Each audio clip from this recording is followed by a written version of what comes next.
Obrigado, senhor presidente, senador Ricardo Ferraço, senhores senadores. Queria também, como Vossa Excelência já fez, registrar minha satisfação aqui com a presença dos comandantes da Marinha, do Exército e da Aeronáutica, e o chefe do Estado-Maior Conjunto das Forças Armadas, outros oficiais generais, e que dão maior brilho a essa sessão. Como sabe, Vossa Excelência, tem sido sempre uma prática minha como ministro da Defesa, como antes também como ministro das Relações Exteriores, atender o mais prontamente possível aos convites que me são feitos, porque não só porque é uma obrigação, mas também porque eu valorizo muito essa prática democrática do debate que aqui ocorre. Eu vou tentar ser breve nessa exposição, porque eu sei também que a própria comissão tem outras, vão receber hoje um ex-colaborador meu, mas hoje é diretor-geral do OMC, embaixador Roberto Azevedo, cujos êxitos nós todos nos orgulhamos muito. E eu mesmo tenho a possibilidade, ainda em discussão, de um despacho com a presidenta às 15h. Então, vou tentar ser breve na minha exposição, mas, obviamente, estarei pronto a discutir vários aspectos. Eu, presidente, se me permitir, não vou fazer exatamente um relatório do ano passado, porque eu vou falar em conjunto do que foi o ano passado, dos grandes desafios que nós enfrentamos, mas, evidentemente, alguma pergunta específica eu estarei totalmente pronto a tentar responder. Bom, eu queria, embora eu já tenha vindo aqui outras vezes, eu não quero digamos, ser muito redundante com outras ocasiões, mas eu acho sempre importante, quando se fala da defesa, e inevitavelmente vai se falar de alguns aspectos tipo orçamento e outras questões dessa natureza, lembrar o papel que o Brasil tem hoje no mundo, né? O lugar que o Brasil ocupa hoje no mundo, tanto pela economia, já esteve em sexto, depois virou sétimo, poderá voltar para sexto, porque isso depende muito de variações cambiais, mas de qualquer maneira está entre as 6 ou 7 maiores economias do mundo. Aliás, até faço uma observação, se me permitir, senhor senador, porque outro dia, esse antigo veso de acompanhar os assuntos internacionais, eu vi um importante jornal brasileiro mencionar o G7 e diz assim: o conjunto das 7 maiores economias do mundo. Só que não cabe, porque se o Brasil é a 6ª ou a 7ª, e se a China é a 2ª, a conta não fecha. Então, já não são mais as 7 maiores economias do mundo, as ex-7 maiores economias do mundo. Essa é uma observação que acho importante termos presente. Mas o Brasil, portanto, está entre as 6 ou 7 maiores economias do mundo. É um país que atua em muitos fóruns de maneira muito desenvolta, é membro do G20 em temas econômico-financeiros, tem esse pleito histórico de poder ser membro permanente do Conselho de Segurança. Aliás, uma tese que eu vi até há poucos dias defendida por um acadêmico norte-americano, até a propósito de algumas crises atuais, dizer que países como o Brasil e a Índia deviam estar como membro permanente do Conselho de Segurança. E durante muitos anos na minha vida, eu tive que lidar com esse problema, usando, sobretudo, aquilo que hoje em dia os acadêmicos chamam de soft power, o poder brando. E é verdade, o Brasil tem um grande poder brando, uma grande atratividade da sua cultura, uma diplomacia competente, enfim, uma sociedade dinâmica, livre, democrática, que é algo também muito importante na posição que o país possa ter no mundo. Mas, em várias ocasiões, eu pude observar que ter um pouco mais de poder duro, como chamo de hard power, ajudaria até o poder brando a ir adiante. E aqui, muito poucos têm a minha idade, mas eu li recentemente uma passagem, até me foi mostrada por um assessor jovem, do Santiago Dantas, dizendo que o Brasil, já há mais de 50 anos atrás, dizendo que, feito aqui na Câmara, que o Brasil já tinha atingido um ponto em que ele não apenas deveria defender os seus interesses, mas ser capaz também de dar a sua opinião sobre as grandes questões mundiais. Eu complementaria isso, passados os 50 anos, dizendo que para que você possa fazer isso de maneira efetiva, você necessita não só do poder brando, mas também de uma certa capacidade militar que ampare esse poder brando. Então, isso é, digamos assim, a primeira razão pela qual termos forças armadas bem equipadas, bem adestradas, é absolutamente indispensável. Eu falo isso, parece uma coisa óbvia, mas é que isso, por isso eu valorizo tanto os debates também aqui no Senado e na Câmara, isso tem que ser um entendimento, não do ministro da Defesa, ou mesmo da Presidenta da República, mas da sociedade brasileira. Não é? Eu acho que é preciso que a sociedade brasileira entenda que, para ter o papel que o Brasil quer ter no mundo, ele tem que ter forças armadas bem equipadas e bem adestradas. E, naturalmente, mais até importante do que, digamos, esse lugar abstrato, são as riquezas e os recursos que nós temos que defender.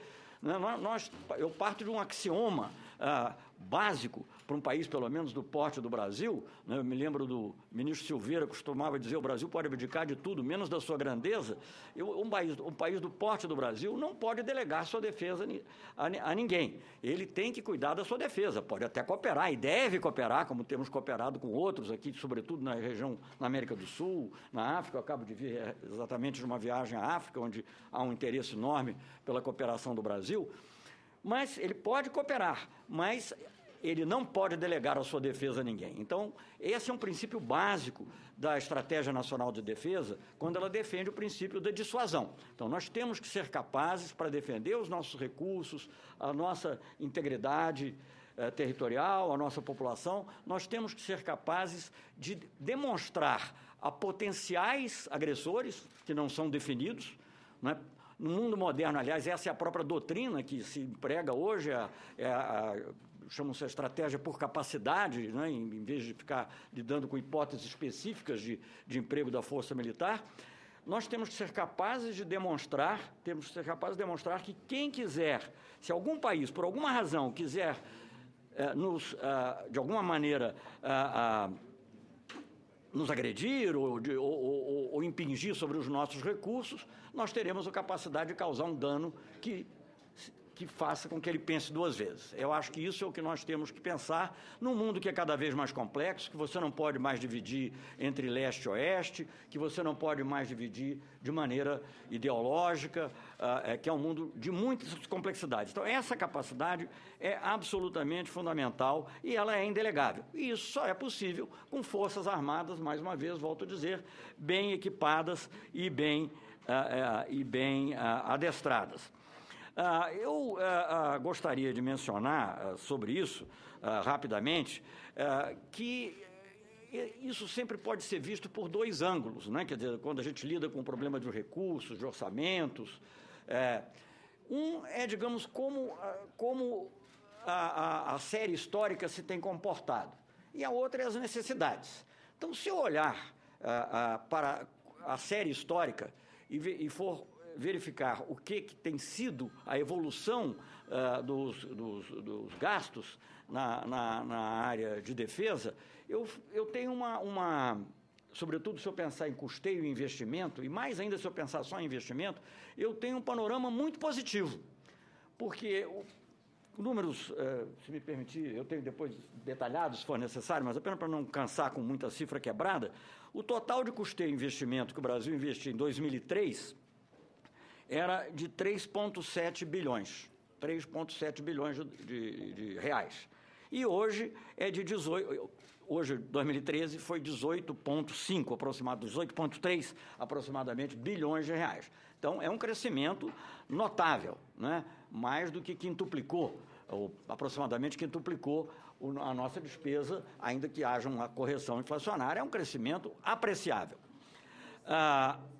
Se eu for considerar apenas investimento, que também é uma maneira importante, nós vamos ver que aumentou de cerca de 800, quase 900 milhões, 0,9 bilhão de reais para 8,9, quer dizer, quase 9 bilhões. Então, aí decuplicou. Quer dizer, então, se eu olhar por esse ângulo, eu, evidentemente, vou dizer, poxa vida, investimento cresceu muito, o custeio, as pessoas, às vezes, têm o hábito de pensar que é só papel, máquina de escrever, mas não é. No nosso caso, é manutenção do equipamento, munição, treinamento, coisas absolutamente indispensáveis. Então, se eu for olhar por esse ângulo, eu vou ficar até muito satisfeito. Agora, se eu olhar pelo ângulo das necessidades ou da comparação internacional, a perspectiva já é um pouco outra. Falando, por exemplo, da comparação internacional, se eu for, digamos, buscar uma comparação com os BRICS, o Brasil, dentro dos BRICS, juntamente com a África do Sul, é o país que menos gasta cuja menor proporção tem a menor proporção de gastos em defesa em relação ao PIB, cerca de 1,5%. A média dos BRICS, acho que é 2,3% mais ou menos, o maior é a Rússia, com 4%, enfim, e por aí vamos. De qualquer maneira, portanto, nós estamos bem abaixo da média dos BRICS, 2,3%. Talvez até por uma certa coincidência, porque eu não posso dizer que uma coisa foi pensada por causa da outra. O nosso plano, há um plano que nós estamos desenvolvendo, que é o plano de articulação e equipamento de defesa, que já está sendo feito há muito tempo, porque é uma tarefa que não é simples, né? Porque o primeiro plano foi, digamos assim, uma lista do que seria ideal. Aí, evidentemente, daria algo que seria 5 vezes o orçamento de hoje, algo que é impossível pensar, levando em conta as outras necessidades que o país tem. Nós estamos fazendo depois uma grande depuração desses gastos. Nós chegamos a uma cifra que nos levaria a um número parecido com esse da média dos BRICS. Quer dizer, para atender o que, digamos, as Forças Armadas considerariam mais essencial para a defesa do Brasil, nós chegaríamos a uma cifra aproximada. Eu faço isso com uma certa ressalva, porque a gente não sabe exatamente quanto vai ser o PIB, enfim, mas aproximada a essa que é a cifra que os países dos BRICS gastam, que é cerca de 2,3%, 2,2%, 2,3%. Então, eu aqui até, uma vez que já anterior, em que tive a honra de ser convidado, eu mencionei que o ideal, nós hoje gastamos cerca de 1,5% do PIB, chegarmos a cerca de 2%, num plano de 10 anos, porque isso também toma tempo, 10, 12 anos, enfim, algo por aí. Então, essas cifras todas mais ou menos se aproximam e apontam para essa necessidade. É comum dizer, e é verdade, que grande parte do gasto nosso é com pessoal, e esse é um problema que eu acho que a médio e longo prazo terá que ser visto, inclusive pessoal já inativo, vamos dizer. Mas, uma coisa interessante, eu observei fazendo a pesquisa aqui para essa reunião. O nosso percentual em relação ao PIB da defesa praticamente não mudou. Mas o percentual em relação ao aumento em investimento e em custo de investimento foi muito grande. Qual a explicação? É que, apesar do pessoal continuar sendo muito oneroso, ele cresceu menos. É grande, é alto, mas cresceu menos do que cresceu a parte de custeio e investimento, bem menos. Pouco mais que dobrou, digamos assim. Bom, mas então, esse é o panorama que, a meu ver, pode-se dizer que é desnecessário, mas eu acho muito importante, porque a sociedade, eu volto a falar, a questão de saber quanto nós vamos alocar em recursos para a nossa defesa não é uma questão do ministro da Defesa, é uma questão do governo como um todo, mas é, sobretudo, uma questão de Estado, que inclui, naturalmente, obviamente, o Congresso, o Senado Federal, mas é uma questão da sociedade brasileira. Por isso, nós também temos procurado ampliar o debate com a sociedade, meios acadêmicos, etc. Então, eu saliento esse aspecto. Se eu for olhar pelo ângulo das necessidades, além da comparação com os BRICS, eu vou verificar que muitos projetos que nós consideramos essenciais estão ainda muito aquém do que é necessário fazer. Nós temos conseguido, e isso tem sido muito bom, manter os grandes projetos em andamento. Há uma exceção importante que eu vou mencionar, dos que já estavam funcionando, tem sido mantido o ProSub, o submarino nuclear, os Guaranis, o blindado Guarani, aliás, há 3 dias atrás, com a companhia do general Enzo e de outros militares aqui presentes, sobretudo do Exército, eu fui a Cascavel, no Paraná, verificar a entrega de um primeiro lote de blindados Guaranis, 13 lotes, que há 30 anos que o Brasil não produzia uma forma nova de blindado. Nós tínhamos Urutu e Cascavel, que hoje, aliás, eu pude ver nessa viagem na África, são ainda buscados e desperta o interesse em vários países. Mas nós precisávamos de uma coisa mais moderna, que é o Guarani, patente brasileira, aliás, patente do Exército Nacional, execução da Iveco, e vendo aquela área também, apenas um exemplificativo, né, tão fértil, com tanta capacidade de produção de proteína variada. Um dos parlamentares presentes me disse que era o maior, não sei, eu não tenho condições de dizer de município, mas era a maior produção de frango do mundo, né, no município. Enfim, e aí me perguntaram, mas por que Cascavel? Eu falei, não precisa de outra resposta. Além de ser perto de Itaipu, que é, obviamente, essencial para o funcionamento do país, você está defendendo aquela capacidade de produção de alimentos que é digamos, é um dos elementos mais importantes que nós teremos a defender nesse mundo complexo, né? O Brasil é rico em energia, rico em água, rico em capacidade de produção de alimentos, e nós temos que defender essa capacidade, e volto a dizer sempre e a frisar, não podemos delegar isso a ninguém. Podemos cooperar, mas não delegar.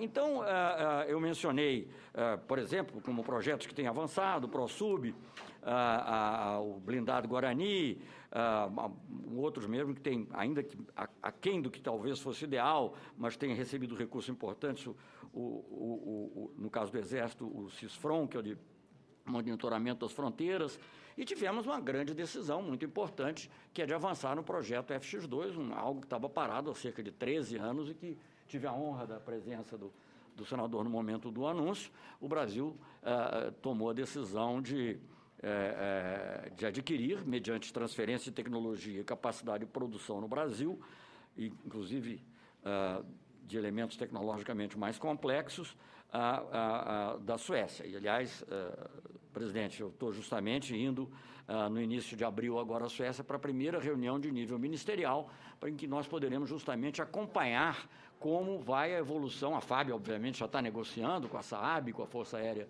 Sueca, a Embraer também já está envolvida, outras empresas também, mas será uma ocasião para, em nível ministerial, nós estabelecermos, inclusive, os acordos que sejam necessários para poder executar bem, em tempo rápido, essa transferência importantíssima de 36 caças de aviões, jatos multipropósito. Bem, também temos avançado em algumas outras coisas, mas algumas realmente não estão seguindo no ritmo que nós desejaríamos. Apesar de todos os esforços, por exemplo, da Marinha, a área de meios de superfície, olhando os orçamentos que foram pedidos, o que foi dado é relativamente pequena. A gente entende, o país tem muitas necessidades, mas então nós temos que ter também essa noção. Por exemplo, um dos projetos importantes, que é uma corveta brasileira, corveta Barroso, mas que tem que ser modernizada, não o exemplar, mas, digamos, o projeto tem que ser modernizado. Isso tem um custo bem maior do que aquilo que foi colocado no nosso orçamento. Mas, enfim, então esse é um exemplo. Por exemplo, a outra área que eu diria também que tem isso não é só no orçamento da defesa, mas passa também por nós, é a parte espacial. Quer dizer, o ex-ministro da Ciência e Tecnologia, meu ex-chefe, Luiz Henrique, aqui presente, sabe muito bem que já naquela época em que ele foi ministro, nós falávamos do Programa Espacial Completo Brasileiro. Naquela época, eu não sei se a Índia falava. Hoje a Índia está mandando um foguete para Marte. E nós não conseguimos ainda ter o primeiro lançador. Grande parte por causa da descontinuidade dos recursos, muitas mudanças administrativas de longo prazo, não estou falando de nenhum governo específico, que acabaram mudando talvez as prioridades, e o fato é que, digamos, se você quer ser um país que está na linha de frente no mundo, eu acho que essa é da mesma maneira que tem um submarino nuclear, que tem uma capacidade de proteção de fronteiras, você tem que ter também uma capacidade espacial, para fins pacíficos, mas tem que ter. E eu acho que essa é uma área em que nós estamos um pouco atrasados também. Eu poderia citar outras, mas eu também não quero me prolongar muito. E nós entendemos, quer dizer, isso nós olhamos para o outro lado, que eu mencionei antes, o aumento de recursos tem sido mais ou menos constante, com mínimas oscilações, ele tem sido constante há 10 anos, pelo menos, o aumento. Mas as necessidades são muitas, sobretudo se o Brasil quiser ter a projeção internacional que necessita e ele quiser ser capaz de defender o seu recurso e a sua soberania sem precisar diretamente de ninguém. Até porque, se precisar, ele já cedeu a soberania. Então, essa é um pouco a situação que nós enfrentamos e com a qual temos lidado.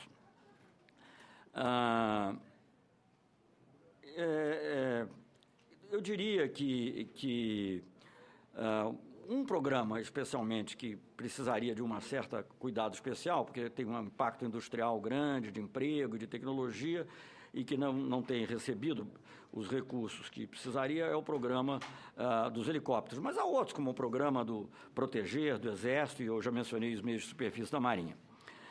Bom, isso eu estou falando da função essencial das Forças Armadas, a primordial, que é a defesa do país, né, que é a principal, que a gente faz, que eu volto a dizer também, não só através dos meios de dissuasão, mas também de uma cooperação intensa. Por exemplo, na América do Sul, né, a área principal aqui da nossa preocupação, eu tenho sempre dito que na América do Sul a cooperação é a melhor dissuasão. Então, quanto mais nós cooperamos com os nossos vizinhos, menos chance tem de haver qualquer tipo de aventura. Não vejo nunca nenhum deles querendo se aventurar. A nossa relação é ótima no plano diplomático, nós estamos vendo, enfim, não quero entrar em outros assuntos que não são da minha área, mas a importância que pode ter a Unasul para várias situações, mas inclusive na nossa área específica de defesa, onde o Conselho de Defesa Sul-Americano tem atuado com importância crescente. Só para dar 2 exemplos assim rápidos. Na área da indústria de defesa, nós estamos desenvolvendo projetos conjuntos para aeronaves não tripuladas, né, que nós chamamos aqui de VANT, né, e também desenvolvendo um projeto em cooperação com vários outros países, de um treinador básico, que nós estamos chamando de Unasul 1, né? Isso na área de indústria. Então, isso vai dando um conhecimento, nós vamos alargando aos poucos a base industrial sul-americana, que também é algo importante. Claro que nesse contexto o Brasil vai sempre se destacar, mas a gente tem que ter também uma compreensão de que você não pode só querer vender, né? Eu vou dar um exemplo também com a Colômbia, né? O Brasil vendeu um número importante de super tucanos para a Colômbia. E nós acabamos de comprar, quer dizer, acabaram de chegar recentemente, né, 4 lanchas blindadas colombianas, porque eles têm lanchas muito boas. Aí você pode argumentar, não, mas você podia procurar tal outro parceiro. Gente, mas se a gente quer vender, a gente também tem que comprar. É básico. E se nós queremos uma integração sul-americana que se estenda à área da defesa, nós temos também que envolver parceiros. Só para dar um outro exemplo, a Argentina está envolvida também no projeto do KC-390, o novo transportador de tropas e cargueiro e também reabastecedor em voo que a Embraer está preparando. Então, quando é possível, claro que em muitos casos não é possível, nós estamos tentando fazer esse esforço. Mas, além desse aspecto, digamos assim, mais material, importantíssimo, eu também acho que há um aspecto doutrinário. E aí, quero totalmente separar a ideia de doutrina de ideologia, quer dizer, a visão da defesa dos nossos recursos naturais, a importância de trabalharmos juntos, até porque alguns países não terão condições de sozinhos defender esses próprios recursos, precisarão de ajuda. E nós mesmos também precisamos da cooperação de vários outros. E, para isso, também o Conselho de Defesa Sul-Americano tem contribuído. Nós já temos algumas atividades nesse campo, inclusive há um Instituto de Estudos Estratégicos de Defesa na Argentina. A nossa Escola Superior de Guerra tem realizado, já realizou duas vezes, vai realizar de novo esse ano, um curso superior, um curso para oficiais superiores em defesa também, chamamos de CADSUL. Mas a ideia que foi desenvolvida e já foi aprovada é a criação de uma escola sul-americana de defesa, que eu acho algo muito importante. Quer dizer, eu acho que nós temos que ter uma visão sul-americana dos problemas de defesa. Eu digo nós, acho que isso é em benefício, inclusive, do Brasil, mas também dos outros países. E com a nossa ideia, já em princípio aprovada, quer dizer, não é só nossa, discutida com outros países, para evitar qualquer ideia de que alguém está monopolizando e que há uma ideologização, é manter algo plural, né? Então, a escola, na realidade, vai ser uma articulação de vários programas, alguns que já existem e outros que passarão a existir. Entre os que já existem, o nosso CADSUL, feito pela Escola Superior de Guerra. Bem, então, digamos, a cooperação complementa a dissuasão e apenas eu gostaria de, se me permitir, muito rapidamente, fazer uma rápida referência à África, porque foi a última viagem que eu fiz, tem tempinho ainda, senador? A viagem à África, eu tive em Moçambique, África do Sul e República Democrática do Congo. Bem, se permitir, eu vou falar muito rapidamente não sobre as relações com esses países, mas no caso de Moçambique, eles têm uma expectativa muito grande com a possibilidade da nossa cooperação. Eles querem diversificar, não querem ficar dependentes somente de outros países que oferecem, ou às vezes dão de graça até os recursos, tem muito interesse na nossa cooperação, no treinamento, e eu acho que essa semana mesmo, se eu não me engano, um grupo da Marinha está indo a visitar Moçambique, se não é essa semana, é a próxima, enfim, por esses dias. Nós conseguimos uma aprovação na Comissão de Relações Exteriores e Defesa da Câmara, mas terá que vir mais tarde, passar pelo plenário e depois chegar aqui ao Senado, a autorização para doarmos 3 tucanos, antigos tucanos, não super tucanos, para Moçambique. É do nosso interesse, não só porque cooperar com um país, com o qual temos muitas relações, mas também porque é o que os outros países fazem, quer dizer, você doa o tucano, depois, quem sabe, você vende o super tucano, não é? E eu não estou falando de algo abstrato, porque nós já vendemos um número considerável de super tucanos para países africanos.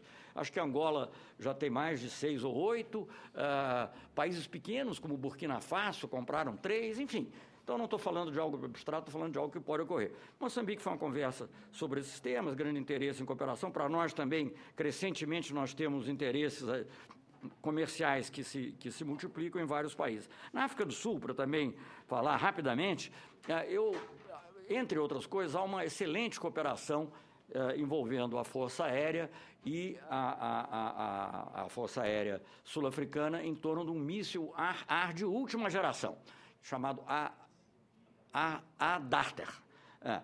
E esse realmente, e eu pude constatar, vendo lá e conversando com as pessoas que entendem mais do que eu, que são técnicas, o alto nível de sofisticação que tem a tecnológica da indústria sul-africana. Mas as indústrias brasileiras estão participando também, como a Mectron, até a Opto, que é uma empresa que andou até em dificuldades aqui no Brasil, mas que está produzindo, digamos assim, o olho do foguete, e é uma cooperação extraordinária. E eu acho que essa cooperação pode e deve, na minha opinião, ser estendida também para as outras forças. Aliás, a Marinha já tem uma operação importante, não na área industrial, mas uma operação importante que se chama IBSAMAR, que é uma cooperação dos 3 países do IBAS, Índia, Brasil e África do Sul, manobras navais, que é algo também muito importante aqui para o nosso Atlântico Sul e é uma maneira também de nos relacionarmos com outros países em desenvolvimento. Mas eu tenho certeza que também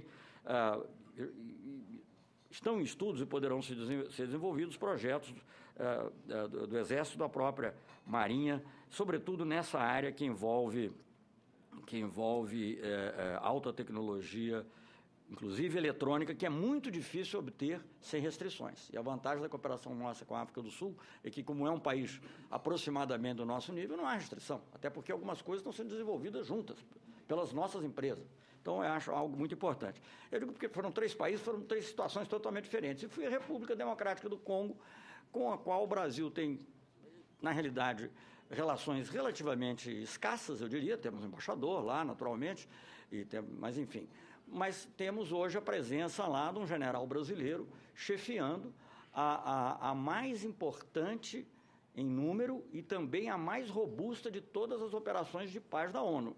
E, para grande orgulho nosso, a ação dele está sendo altamente apreciada, até mesmo pelos países que antes ambicionavam o mesmo cargo e que agora não querem mais. Não, vamos deixar o general Santos Cruz lá. E quem tiver interesse pode procurar, eu não tenho o número aqui, mas o nosso assessor de imprensa pode encontrar mais tarde e mandar, há um site da Al Jazeera, porque ele deu uma entrevista na Al Jazeera, em que o reconhecimento pelo trabalho dele é realmente demonstrado de maneira... E há muitas outras reportagens. Esse site da Al Jazeera é mais interessante porque é visual, né? Bem, mas além de todas essas funções ligadas à defesa da pátria, esses projetos e essa permanente luta para ter os recursos necessários, ainda que sempre compreendendo que o país tem também outras necessidades, nós temos que lidar com situações, de certa maneira, eu não diria imprevistas, mas cujo a dimensão não era prevista. Uma delas é a questão da espionagem. O senador conhece isso hoje em dia melhor do que todos nós, porque está muito envolvido na comissão sobre esse tema, e isso nos levou a buscar reforçar ainda mais algo que já estava na Estratégia Nacional de Defesa e que já vinha sendo implementado, que é a parte de defesa cibernética. Nós temos um centro de defesa cibernética que está a cargo do Exército, mas é claro que cada força também tem as suas ações nessa área e elas estão sendo coordenadas. E eu determinei, em função dessas questões de espionagem, que fosse feito um grupo de trabalho, que nos fizessem recomendações mais imediatas e na realidade, essas recomendações estão ainda sendo objeto de exame, de como implementar, mas eu vou salientar duas, porque há várias, né, mas eu diria duas. Uma é a formação de uma escola de defesa cibernética, que pode servir, inclusive, para outros órgãos da administração, aliás, queremos trabalhar com eles, porque a questão de recursos humanos é absolutamente fundamental nesse campo, porque não adianta você ter o equipamento perfeito e você ter que depender de uma empresa estrangeira para fazer a revisão, por exemplo. Então, é absolutamente fundamental. Entre parênteses, entre os programas que nós temos apoiado, ou seja diretamente, seja em conjunto com o MCTI, num programa em Nova Defesa, tem estado sempre presente a questão também de softwares adequados à defesa. Enfim, então esse é um aspecto, e a escola. E o outro aspecto aí já uma coisa dentro do Exército, digamos, ainda sendo estudado, mas é importante que se saiba como passar de um centro para um comando de defesa cibernética. Então, isso é para mostrar que nós estamos atentos a essas dificuldades. Ninguém tem ilusão que vai se tornar invulnerável de um dia para o outro, mas é algo que nós estamos tentando desenvolver da melhor maneira possível. Bem, há muitas outras tarefas em que as Forças Armadas são chamadas a atuar. Eu poderia citar aqui um longo rol de operações, seja para proteção de indígenas, ou outros para proteção do meio ambiente, outras relacionadas enfim, com uma multiplicidade de questões, outras específicas de segurança, mas onde, de acordo nos termos da Constituição e dos pedidos dos governadores respectivos, também as Forças Armadas têm que assumir um papel dentro da área que nós chamamos de garantia da lei e da ordem, a GLO. Então, são muitas outras ações que nós temos tido. Temos também, óbvio, é evidente, teremos uma presença muito grande na segurança da Copa do Mundo, obviamente tudo em estreita coordenação com o Ministério da Justiça e com as Secretarias de Segurança Pública estaduais. O general Denardi tem estado à frente desse esforço, com comitês integrados em nível político, nível nacional e nível regional. E as operações do tipo Ágata, né, que são operações de grande porte e que no ano passado e nesse nós resolvemos, em vez de fazer 3 no ano, como vínhamos fazendo, concentrar no período anterior aos grandes eventos. Então, no ano passado, foi no anterior à Copa das Confederações e a visita do Papa, uma foi logo perto da outra, e esse ano será antes também da Copa do Mundo, final de maio, mais ou menos. Então, essas atividades eu menciono porque elas também causam, digamos assim, elas são uma demanda adicional aos recursos das Forças Armadas, tanto os recursos financeiros quanto recursos físicos. Na maioria das vezes, da parte financeira, nós somos ressarcidos, digamos assim, para essas atividades não previstas. Mas, às vezes, há um hiato longo e você tem que lidar com uma situação complexa. Mas também recursos físicos. E algo, por exemplo, que eu tenho observado, vou lhe dizer francamente, não foi nem objeto de uma reclamação direta, mas eu tenho observado, é a limitação, por exemplo, dos nossos meios aéreos de transporte. Né? Os nossos aviões Hércules C-130, que faziam esse papel, do total que a gente tem, que acho que 15 ou 16, na realidade, às vezes você tem operando 3, 2, 4 às vezes, Não é? Então, é uma limitação muito grande. Os aviões também que nós tínhamos para transporte de tropas foram desativados por determinação da presidenta e com razão, porque era o antigo Sucatão, que já tinha dado tantos problemas, e quando ele teve o último problema no aeroporto de Porto Príncipe, onde poderia ter havido uma tragédia, mas felizmente não houve, a decisão foi desativá-los. Mas, obviamente, isso tudo também limita as possibilidades, acompanhado de uma demanda crescente da sociedade, que nós procuramos atender. Todos os programas, ou às vezes parte do governo do Estado, evidentemente, tem que passar por algum órgão federal, tipo o Ministério da Integração, etc. Algumas outras vezes são programas já federais, e eu acho que é muito importante que as Forças Armadas exerçam também essa capacidade, porque é uma maneira de deixá-las próximas da população, mas, evidentemente, tudo isso não só tem um custo financeiro, mas tem também representa uma demanda adicional sobre recursos físicos e, às vezes, até humanos, relativamente escassos. Então, eu diria que dentro desse contexto, senhor presidente, senhores senadores, o panorama não é nem sombrio nem luminoso, digamos assim. É um panorama de razoabilidade. Estamos crescendo. Se nós olharmos a série histórica, vamos ficar muito contentes, né? Partimos, no caso de custeio e investimento, de 3,5 ou 3, algo assim, bilhões para 18,3. Em caso de investimento, em 10 anos. Em caso de investimento, de 0,9 bilhão para quase 9 bilhões. Ótimo. Agora, se nós formos olhar para as necessidades ou para a comparação com países de porte equivalente, nós vamos achar que nós temos ainda um caminho grande a percorrer. Essa seria a minha apresentação para dar tempo também para as perguntas. Obrigado, desculpe se eu excedi.